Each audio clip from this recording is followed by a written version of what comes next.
بسم اللہ الرحمن الرحیم۔ ناظرین کرام السلام علیکم، میں ہوں عرفان علی۔ ناظرین، پوڈ کاسٹ میں ہماری مہمان شخصیت مخدوم ہاشم جوان بخش صاحب کے ساتھ آج کی نشست آپ کی خدمت میں پیش ہے۔ اس نشست میں ہم ضلع رحیم خان کی انتخابی اور سیاسی صورتحال بالخصوص مخدوم ہاشم جوان بخش صاحب کے انتخابی حلقوں سے جڑے چند اہم سوالات اور ان کے جوابات لے کر آپ کی خدمت میں پیش کرتے ہیں۔ ضلع رحیم خان کے عوام اور بالخصوص سیاسی حلقوں کے ذہنوں میں یہ سوال ایک موجود ہے کہ ان عام انتخابات میں آپ ضلع رحیم خان کی 2 نشستوں سے الیکشن میں حصہ لے رہے ہیں۔ تو جیسے آپ نے فرمایا، آپ کے بڑے بھائی مخدوم خسرو بختیار صاحب 1997 سے عملی سیاست میں ہیں، اب کی بار وہ انتخابی میدان میں نظر نہیں آ رہے۔ اس کی کوئی کیا وجہ ہے؟ اس کی کوئی وجہ، کوئی خاص وجہ نجی زندگی کی، ان کی اپنی زندگی کی جو فیصلے ہیں اس کی بنیاد پہ انہوں نے سیاست سے، ایک عملی سیاست سے اس وقت کنارہ کشی اختیار کی ہے، اور یہ فیصلہ آج کا نہیں ہے، اور یہ کوئی سال 2 سے تو میں مخدوم صاحب سے اور نجی محفلوں میں آپ سے بھی شاید ان کی ڈسکشن ہو، انہوں نے کہا میں نے 25 سال پبلک سروس کو دیے ہیں، میں اپنی فیملی اور اپنی لائف کو کچھ ٹائم تھوڑا دینا چاہ رہا ہوں۔ یہ ان کا ایک پرسنل ڈیسیجن ہے، میں اس پہ کچھ زیادہ تبصرہ نہیں کر سکتا۔ ضلع رحیم خان کی سیاست میں ایسی ہی ایک اور مثال ہمیں مخدوم ایمن محمود صاحب کی ملتی ہے، جو انتخابی سیاست سے دستبردار ہو چکے ہیں اور اب ان کے بیٹے اور باقی فیملی ممبرز وہ پالیٹکس میں ہیں۔ تو کیا مخدوم خسرو بختیار صاحب کا انتخابی سیاست سے الگ ہونے کا فیصلہ مستقل بنیادوں پر ہے یا عارضی بنیادوں پر ہے؟ یہ سوال بہتر ہے آپ بڑے مخدوم صاحب خسرو بختیار صاحب سے خود کریں، مگر آپ ان کا جو الفاظ کا چناؤ ہے میں اس سے متفق ہوں کہ میرے خیال سے انہوں نے انتخابی سیاست سے ابھی وہ حصہ نہیں لے رہے، مگر عملی سیاست سے مراد ضلع کی سیاست ہو یا پالیٹکس ہو، اس میں تو ان کا کردار رہے گا، ان کا کردار ایک اہم کردار رہے گا۔ اچھا مخدوم صاحب، اگر ہم 2024 کے عام انتخابات کے حوالے سے اب ضلع رحیم خان کی تھوڑا انتخابی صورتحال کو دیکھیں تو ہم یہ سنتے آ رہے ہیں اور ہمارے پاس یہ اطلاعات بھی تھی کہ 8 فروری کے الیکشن میں آپ کے پاس 2 چوائسز تھیں۔ یہاں پہ پاکستان پیپلز پارٹی کی طرف سے بھی آپ کو یہ آفر دی گئی اور مسلم لیگ نون کی جانب سے بھی آپ کے ساتھ ڈائلاگ ہوتے رہے، سیٹ ایڈجسٹمنٹ کے حوالے سے، پیپلز پارٹی میں شمولیت کے حوالے سے، لیکن بالآخر ہم حتمی ان مذاکرات کا نتیجہ یہ دیکھ رہے ہیں کہ آپ آزاد حیثیت سے قومی اور صوبائی نشست پر میدان میں ہیں۔ تو ایسا کیا فارمولہ تھا یا ایسا آپ کے کیا تحفظات تھے جو ان دونوں کی آپ کو جو پیشکش ہے اس نے اپیل نہیں کی؟ جی، اس میں پیشکش اور اپیل کی بات نہیں ہے، میرا ایک اپنے وسیب سے ایک پرسنل تعلق ہے۔ ٹھیک ہے۔ آپ کو یاد ہوگا کہ میں اور بڑے مخدوم خسرو بختیار صاحب 2 قومی اور 4 صوبائی نشستوں سے ہم الیکشن 2013 کا آزاد حیثیت میں لڑا تھا۔ تو ہمارا اس ضلع کے اندر اپنا ایک بہت بڑا گروپ ہے دوستوں کا، اور ہم اپنی سیاست اپنے دوستوں کے ساتھ جو ہمارا ڈائلاگ ہوتا ہے اس حکمت عملی کو پھر آگے لے کے چلتے ہیں۔ الحمدللہ یہ سیاسی وزن ہمیں یہ فیصلہ کرنے کی کیپیسٹی دیتا ہے کہ ہم جو اس علاقے کے بہتری کے فیصلے ہوں اس کو بروئے کار لائیں، ان کو آگے لے کے چلیں۔ اس کی بنیاد پہ ہم نے یہ فیصلہ کیا۔ اچھا مخدوم صاحب، یہ بتائیے کہ ہمارا جو ایک انتخابات کا نظام ہے اس میں جب کوئی بھی ایم این اے یا ایم پی اے الیکٹ ہو جاتا ہے تو اس کے ودن ڈیز اس نے کسی پارٹی کو، ظاہر ہے جو آزاد امیدوار ہوتے ہیں انہوں نے کسی پارٹی کو جوائن کرنا ہوتا ہے۔ اس حوالے سے تو آپ کی لازمی مخدوم خسرو بختیار صاحب کے ساتھ مشاورت ہو چکی ہوگی، آپ اپنا سیاسی مستقبل کس جماعت کے ساتھ وابستہ دیکھ رہے ہیں؟ یہ میرے خیال سے ابھی میری ڈسکشن نہیں، شاید آپ کی ہو گئی ہو تو ہو گئی ہو، میری ابھی مخدوم صاحب سے یہ باقی ہے۔ ٹھیک ہے، لیکن اگر آپ سے یعنی گروپ کی آپ پالیسی کو چھوڑیں، اگر آپ کی میں ذاتی رائے جاننا چاہوں تو میری ذاتی رائے جی اس وقت 8 فروری تک فوکس ہے میرا، میں اس کے بعد پہ ابھی نہ میں نے حکمت عملی کو ٹائم دیا ہے۔ آپ کو پتہ ہے الیکشن جن حالات میں ہو رہے ہیں اس وقت ٹائم مجھے اپنے الیکشن کے فوکس کا ہے، میں تو اس وقت اپنے موازیات پہ فوکس کیے بیٹھا ہوں، 8 فروری تک کا ہی میرا فوکس ہے۔ اچھا مخدوم صاحب، یہ تو میں ذاتی طور پہ بھی جانتا ہوں اور عوامی حلقے بھی آپ کی ان اچیومنٹس کا اعتراف کرتے ہیں کہ پچھلے 3.5-4 سالہ پی ٹی اے کے دور میں آپ نے اپنے ضلع رحیمیہ خان میں ایک بڑے پیمانے پر ڈیولپمنٹ کروائی ہے. تو وہ کون سے ایسے بڑے منصوبے ہیں جن کو لے کر آپ انتخابی کمپین میں، انتخابی مہم میں شامل ہو رہے ہیں؟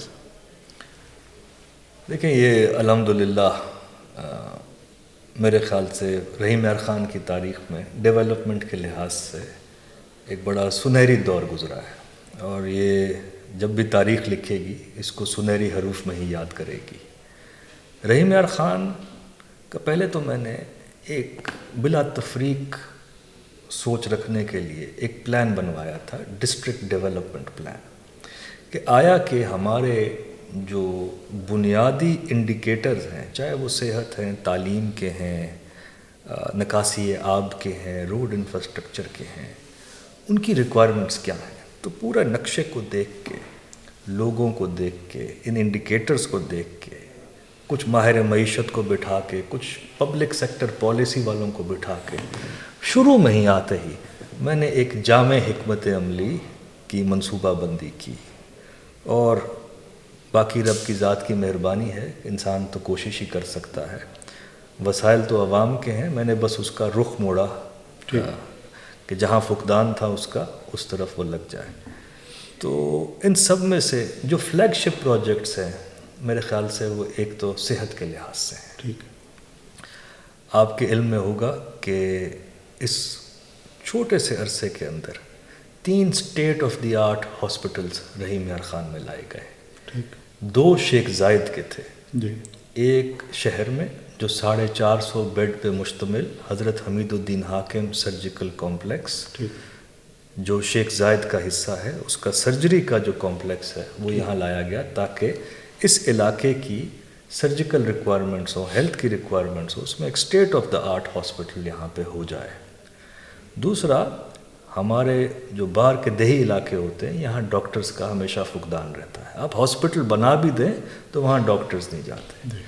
تو پنجاب کا پہلا پائلٹ پروجیکٹ شیخ زائد کا ہی ایک ہب اینڈ اسپوک کے مطابق ایک شیخ زائد، چھوٹا شیخ زائد ہم نے ظاہر پیر پہ کوشش کی، یونٹ کی، اسٹیٹ آف دا آرٹ، اور وہ بن رہا ہے. اور الحمدللہ ان کے فروغ سے پہلا ہسپتال ایک اور بھی آپ کا یہ ٹی ایچ کیو لیول کا میاں والی قریشہ پہ ہے. آپ کو پتہ ہے پورے ہائی وے کے اوپر ایکسیڈنٹ ہو جائے تو کوئی ہاسپٹل جانے کا نہیں تھا. الحمدللہ تقریباً یہ کوئی 12-13 ارب روپے کے منصوبہ جات ہیں جو صحت پہ کے لیے کام کیا گیا ہے. صرف ہیلتھ سیکٹر کی بات، یہ صرف ہیلتھ سیکٹر کی بڑے بڑے پروجیکٹس کی بات، اس میں آر ایچ سی کی اپگریڈیشن وغیرہ اور ہیں. دوسرا، انفراسٹرکچر کے لحاظ سے رحیم یار خان بڑی اہمیت کا حامل ہے. یہ اگر آپ جنوب کی پنجاب کی بات کریں تو ملتان کے بعد سب سے بڑا بے شک شہر ہے، اور اس کی کوئی آپ کی ہائی وے کے ساتھ کنیکٹیویٹی نہیں تھی. جی جی. تو اگر آپ رحیم یار خان شہر کی اب روڈ دیکھیں، تھلی چوک سے اقبال آباد اور پھر آگے سی پیک تک یہ جاتی ہے، تو یہ 4 لین یہ ارب روپے سے اوپر اس ایک روڈ پہ لگا. اس کے علاوہ سٹی پیکیجز دیے گئے شہر رحیم یار خان کے لیے 2 ارب روپے کی روڈ انفراسٹرکچر. آپ ایک سٹی کو پراپرلی ماڈل پہ بلڈ کرتے ہیں، کیا جائے. خانپور کے اندر اس کے داخلی اور خارجی راستے، پل بہت چھوٹے تھے، ان کو چوڑا کیا گیا.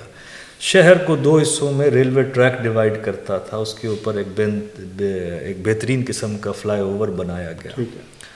ایجوکیشن کے لحاظ سے 4 کالجز کو فعال کیا گیا. 2 کی نئی تعمیر کے لیے سارے پرپوزلز چیزیں فائنل ہو گئی تھیں. حکومت چینج ہوئی تو انہوں نے ہمارے آباد پور اور سردار گڑھ کے 2 کالجز جو کہ اشد ضرورت تھی یہاں پہ، وہ کٹ ہو گئے. دوسرے، ہم نے یہاں پہ 36 بسز بھی منگوائیں. میں تعلیم کی تھوڑی سی بات کرنا چاہوں گا. بہت ضروری ہے کہ ہم اپنے نوجوانوں کے لیے ایجوکیشن کے نظام کو بہتر کریں. تقریباً 560 کے قریب اسکولوں کو اپ گریڈ کیا گیا. ٹھیک. جو ایک اپنی تاریخ آپ رکھتے ہیں. پرائمری اور elementary, middle, high school. Primary to middle اور مڈل ٹو ہائی. ٹھیک ہے. مین اس میں زیادہ حصہ تھا آپ کا پرائمری سے جو مڈل کیے گئے، کیونکہ سب سے زیادہ اسکولوں کے بعد آؤٹ آف چلڈرن کا جو ریشو گرتا ہے وہ 5ویں کے بعد گرتا ہے. اسکول مڈل بہت دور ہو جاتے ہیں. انہی کے اندر اس وسائل کے محدود وسائل کے اندر کافی ساروں کو تو انہی کو اپ گریڈ کیا گیا. ٹھیک ہے. اس میں آفٹرنون کلاسز بھی شامل ہو گئیں، چیزیں ہو گئیں. اس کے علاوہ Khwaja Farid I T university کے اندر فیز 2، تاکہ ایک فعال آئی ٹی یونیورسٹی بن جائے. میرا بڑا دلی خواب ہے کہ جنوبی پنجاب کے اندر آئی ٹی ہب ہو، اور وہ آئی ٹی ہب رحیم یار خان ہو. ٹھیک. اس کے علاوہ بھی بے انتہا شاہرگیں بنی ہیں. ٹھیک ہے. 16 تقریباً قصبوں کے اندر ہمارا یہ انفراسٹرکچر بہتر کیا گیا ہے. ٹف ٹائل، سیوریج، چیزیں، نظام. دونوں ٹاؤنز کو، چاہے وہ ظاہر پیر کا ہو، کوٹ سمابے کا ہو، اس کو اپ لفٹ کیا گیا ہے. پلے گراؤنڈز بنائے گئے ہیں. تقریباً یہ 45 ارب روپے کے پروجیکٹس ہیں جو رحیم یار خان میں، جن کا رخ رحیم یار خان کی طرف کیا گیا، تاکہ یہاں کے اوور آل، اور یہ میں ایک کسی محدود حلقے کی بات نہیں کر رہا، بلا تفریق یہ کام، یہ ڈسٹرکٹ وائز، کیونکہ میرا تعلق پورے ضلع، پورے ڈسٹرکٹ کو ریپرزینٹ کرتے ہیں. میری نمائندگی، اور میں اپنے آپ کو بھی اس جو بھی اللہ نے عزت دی ہے اس ضلع کی وجہ سے دی ہے، تو میں اس کا مشکور ہوں. اور جب بھی مجھے موقع ملے گا میں انشاءاللہ اسی طرح بلا تفریق اس کی خدمت کا یہ سفر جاری و ساری رکھوں گا. مخدوم صاحب، ابھی آپ نے اپنے پروجیکٹس اور ڈیولپمنٹ کے حوالے سے ہمارے ویورز کو بتایا، تو اگر انشاءاللہ 8 فروری کو آپ ایک بار پھر الیکٹ ہو کے اب نیشنل اسمبلی کا حصہ بنتے ہیں، تو ڈسٹرکٹ رحیم یار خان کو اگر ہم فوکس کر کے بات کریں تو وہ اگلے کون سے گولز ہیں جن پر آپ کام کرنا چاہیں گے؟ یہاں پہ اگر آپ آبادی کے لحاظ سے دیکھیں تو بے روزگاری ایک بہت بڑا مسئلہ ہے. میرا جو ویژن ہے وہ ہے کہ میں نے اپنے ضلع کی جی ڈی پی کو بہتر کرنا ہے، اپنی معیشت کو بہتر کرنا ہے. تو تھوڑا سا اس پہ میں نے کام پہلے سے بھی شروع کیا ہوا ہے. ٹھیک ہے. تو میں نے اس ضلع کی دیکھی کہ اس کی اسٹرینتھ کیا ہے، اس ضلع کی کور اسٹرینتھ کیا ہے جس کو ہم بلڈ کر سکتے ہیں. ایک ہے ایگریکلچر. ہمارے یہاں اب ملتان پہلے بڑا ہوتا تھا، اب ہم آموں کے لحاظ سے سب سے بڑا ڈسٹرکٹ ہے یہاں کا. خراب ہو جاتے ہیں ان کی سٹوریج، ان کی پیکنگ، ان کا ٹرانسپورٹ. اور دنیا میں ہمارا آم اگر صحیح حالت میں پہنچ جائے تو کوئی، میرا نہیں خیال کسی دنیا کا شہنشاہ بھی کہے کہ اس سے بہتر چیز نہیں ہے. ٹھیک ہے. تو اللہ کا فضل ہے، ہمارا کوالٹی وغیرہ بہت اچھی ہے، مگر ہماری یہ پروسیسنگ چاہے اس کی ہو، چاہے ہمارے فروٹس اینڈ ویجیٹیبلس کی ہو، وہ ہمیں نہ کسان کو وہ ریٹ ملتا ہے، نہ ہمارے مارکیٹ میں وہ ریٹ ملتا ہے جو ہونا چاہیے. تو اس ایگریکلچر کی جو سپلائی بیس ہے، ٹھیک ہے، اس کو میں بہتر کرنا چاہوں گا، سپلائی چین کو. تو کچھ میری سوچ ہے، اللہ کرے اس میں مجھے پذیرائی ملے. میرا ویژن ہے کہ میں رحیم یار خان کے اندر کوشش کروں کہ حکومت کوئی ایک کولڈ چینز کا منصوبہ لے کے آئے، جہاں پہ ہم اپنے سٹوریج کا، جہاں زمیندار خود آ کے اپنا سٹوریج رکھیں اور اس کے مطابق وہ مارکیٹ کے مطابق ان کو زیادہ منافع ہو. اور میرا ایک اس ویژن سے ایک منسلک ایک اور خواب ہے کہ اگر یہ ہمیں رحیم یار خان ایک ایکسپورٹ مارکیٹ بن جائے. ٹھیک. رحیم یار خان کا ایئرپورٹ ہو اور ساتھ ساتھ اس کو رحیم یار خان کا ڈرائی پورٹ بھی ہونا چاہیے. بالکل ٹھیک. تو اگر یہ چیزیں ہوں تو میرے خیال سے ایگریکلچرل سے جو منسلک ترقی ہے، جو ہمیں ویلیو ایڈ نظر آ سکتی ہے، وہ ہو. دوسرا ایک چیز جس کا میں پہلے ذکر کرنا چاہتا تھا وہ یہ تھا کہ میں ٹیفٹا کے تھرو یہاں پہ ووکیشنل ٹریننگ کو فروغ دینا چاہ رہا ہوں. ہماری بہت بڑی آبادی اس وقت سعودی عربیہ میں کام کر رہی ہے. میں چاہوں گا اگر ہم اسکلڈ لیبر، جس طریقے سے سعودی عرب میں ترقی ہو رہی ہے، نئے شہر آباد ہو رہے ہیں، ہم ان سے کیوں نہ ان کی ریکوائرمنٹ پوچھ کے اپنی لیبر کو یہاں سے ٹرین کر کے وہاں بھیجیں، تاکہ زر مبادلہ بھی آئے اور لوگوں کی زندگیاں یہاں خوشحال ہوں. تیسری کا اندیشہ میں نے آپ کو پہلے دیا ہے، وہ ہے کہ میرا بڑا دل کرتا ہے کہ آئی ٹی سیکٹر کو یہاں پہ فروغ ملے. اس آئی ٹی یونیورسٹی کا حقیقی معنوں میں فائدہ تب ہوگا جب اس کے گریجویٹس 100% کو نوکریاں ملیں اور یہاں چھوٹی چھوٹی اپنی کاٹیج آئی ٹی انڈسٹری شروع ہو اور ان سے بھی ہمارے لوگ مستفید ہوں اور ڈالرز اور زر مبادلہ کمائیں. ٹھیک ہے.